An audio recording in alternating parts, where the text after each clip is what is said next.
Welcome to 2 Minute Neuroscience, where I explain neuroscience topics in 2 minutes or less. In this installment, I will discuss olfaction. Olfaction refers to the sense of smell, which begins with a specialized collection of cells called the olfactory epithelium. In humans, the olfactory epithelium lines the nasal cavities. The olfactory epithelium contains millions of olfactory receptor cells. These cells have a single dendrite that extends to the outermost layer of the epithelium, where cilia emerge from the end of the dendrite and spread over the surface of the olfactory epithelium.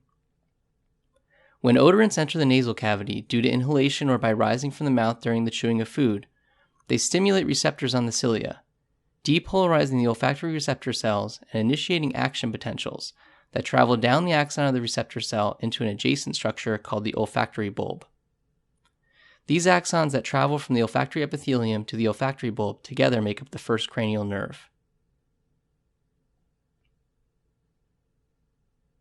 In the olfactory bulb, the axons of the olfactory receptor cells converge on the dendrites of olfactory bulb neurons in small clusters called glomeruli. In these glomeruli, the receptor cells form synaptic connections with several types of olfactory bulb neurons, including cells called mitral cells and tufted relay neurons.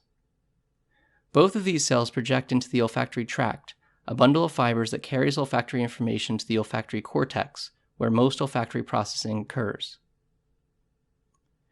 The olfactory cortex consists of a collection of cortical areas that receive information from the olfactory bulb, including the piriform cortex, an area of cortex surrounding the amygdala known as the periamygdaloid cortex, the entorhinal cortex, and two regions known as the olfactory tubercle and anterior olfactory nucleus.